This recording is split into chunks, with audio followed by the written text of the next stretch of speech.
apa yang mau Anda utarakan. Tapi konfirmasi dulu nih. Kalau Muslim, kami mau konfirmasi dulu. Coba ditutup itu. Nanti umat-umat Muhammad paling nggak bisa ngelihat. Ya, oke. Karena nanti dikatakan haram membangkitkan syahwat. Ini kan tutup aurat. Coba, kami mau tes dulu nih, Kak Siska. Coba, kalau memang seorang Muslim lahir Muslim. Lahir Muslim. Coba. Muslim. Lahir Muslim. Coba kami mau tahu nih. Coba bacaan-bacaan sholat. Karena itu tesnya orang Muslim. Silakan. Al-Fatihah. Bismillahirrahmanirrahim. Alhamdulillahirabbil alamin. Arrahmanirrahim. Maliki yaumiddin. Iyyaka na'budu wa iyyaka nasta'in. Ihdinas siratal mustaqim. Siratal ladzina an'amta 'alaihim ghairil maghdubi 'alaihim waladdallin. Amin. Itu Muslim. Berarti orang tua itu udah Islam. Islam. Orang tua dua-duanya Islam. Islam, Bang. Oke. Berarti lahir secara Islam. Sekarang pun masih Islam. Masih.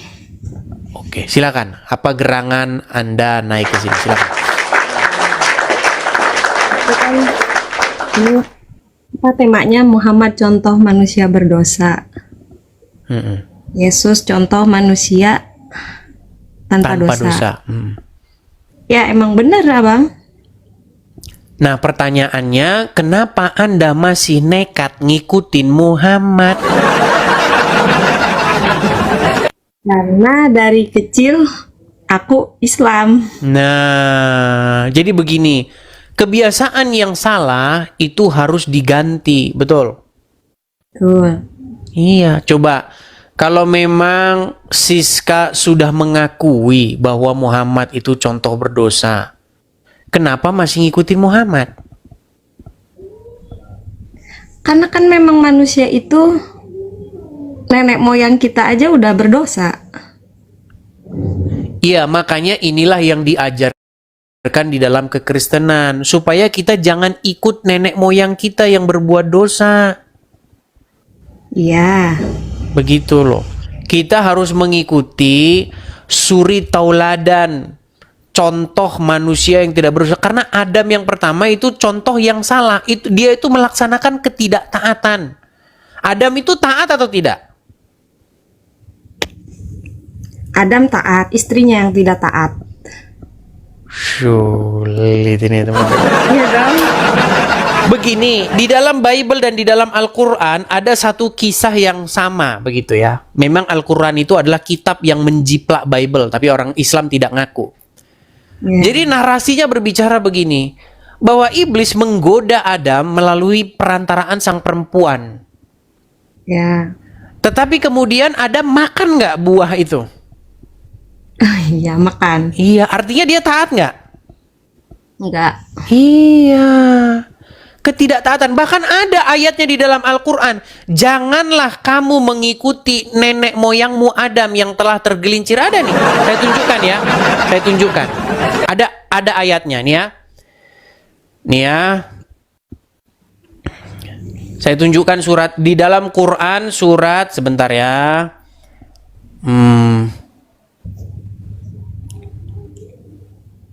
Sebentar ya, sabar ya.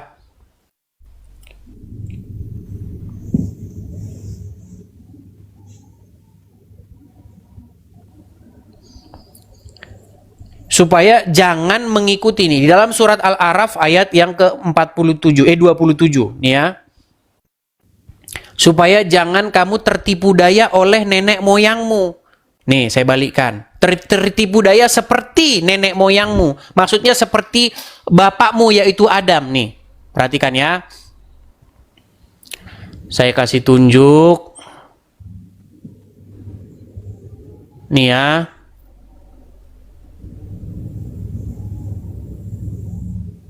Di ayat 27 nih. Surat Al-A'raf ayat 27 ya, saya bacakan nih. Hai Adam, janganlah sesekali kamu ditipu oleh syaitan, sebagaimana ia telah mengeluarkan kedua. Hai anak Adam maksudnya, kok hai Adam? Hai anak Adam maksudnya kita-kita, betul? Ya. Janganlah sesekali kamu ditipu oleh setan, sebagaimana ia telah mengeluarkan kedua ibu bapakmu dari surga. Ibu bapakmu ini siapa?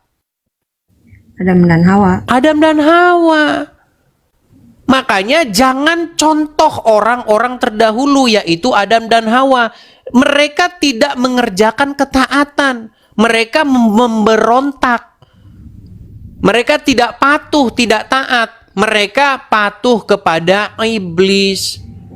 Sedangkan Adam yang kedua, yaitu Yesus, dia taat sampai mati. Makanya Yesus sebagai sampel, sebagai contoh manusia yang harus kita jadikan suri tauladan. Apakah Muhammad pantas kita jadikan suri tauladan? Tidak, karena dia berbuat dosa. Nah, ini yang saya beritakan kepada umat muslim. Bagaimana? Mengapakah hatimu masih tertutup untuk mengikuti Yesus? Apakah karena Anda bangga dengan dosa? Ini sebenarnya aku lagi belajar, Bang. Iya, memang ini proses. Kan aku sering lihat abang gitu kan. Sinyal. Aku kan sering lihat abang, jadi aku ada banyak belajar gitu kan. Terus, tapi aku masih ragu. Ragu-ragu. Karena aku Oke, gini. taunya Berarti yang sudah aku ada tahu, niatan ingin meninggalkan agama Islam? Yesus itu Ada, puji Tuhan ya, ada niatan dia. Ya, ada langkah yang baik. Oke, tapi yang membuat ragu apa? Yang membuat aku ragu itu karena yang aku tahu memang Yesus itu ada sebelum manusia sebelum manusia itu jatuh ke dalam dosa, yang aku tahu kayak gitu. Tapi tetap Yesus itu manusia suci gitu. Yang bilang Yesus bukan manusia siapa? Kok melek? Siska Situmeang. Di dalam Kristen, orang yang tidak mengakui bahwa Yesus manusia, dia sudah kena paham doketisme. Dia sudah kena paham gnostik. Yesus memang manusia di dalam Bible. Siapa bilang Yesus bukan manusia? Tetapi bukan hanya sekedar manusia biasa. Tiga Injil,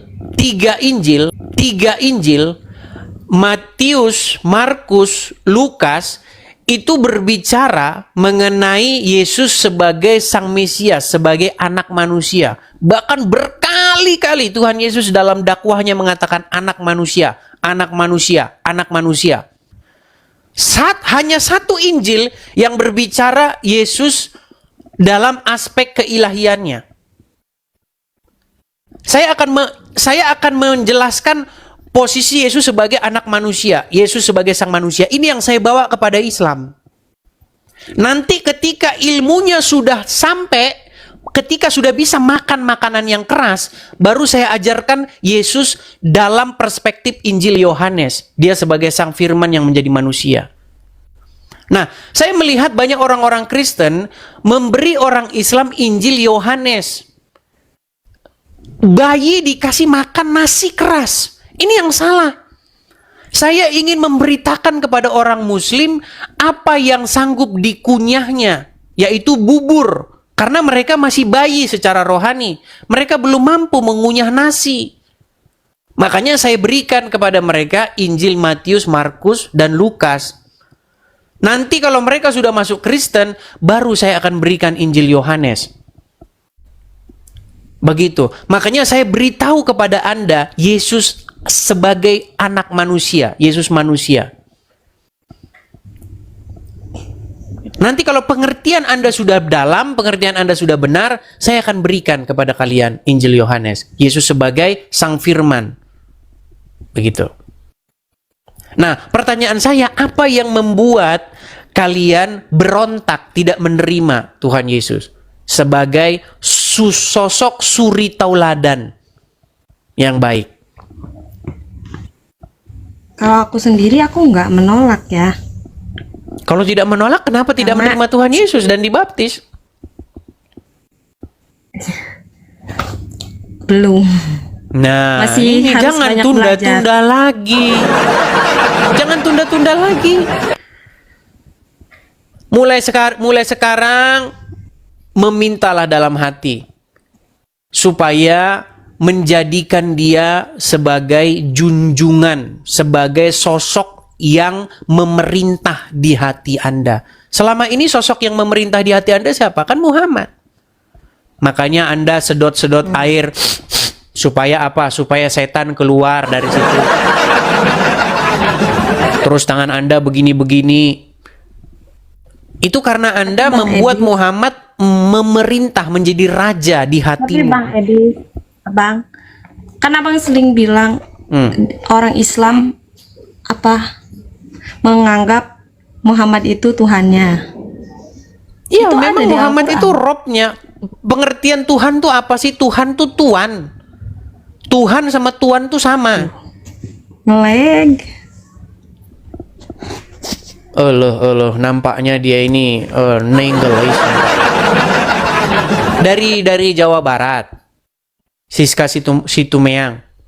Iya. Iya. Bapak dulu mungkin nikah sama orang Sunda. Enggak. Aku emang dikasih marga. Dia dikasih marga. Mau nikah. Mau menikah, kemudian dikasih Aku marga. masih ya, aku kan mau ikut. Cuman aku masih ragu gitu. Oh, ini ceritanya mau jadi Kristen. Iya. Nah, kenapa ditunda-tunda? Gini loh, maksud Tuhan itu kan bahasa Indonesia, bener nggak? Benar. Al-Quran bukan bahasa Indonesia. Bible juga bukan bahasa Indonesia. Kata Tuhan itu diterjemahkan dari kata kurios atau rob, yang artinya adalah seseorang atau sesuatu yang punya atau memiliki otoritas. Begitu. Jadi harus menjadikan Yesus Ya. sebagai Tuan atau Tuhan. Sama itu. Itu kata yang sama di dalam bahasa aslinya. Cuman orang Indonesia sekarang sudah membedakan dua kata yang sama itu. Itu sama dengan tahu itu sama sebenarnya. Bentar dulu abang nge-lag nih.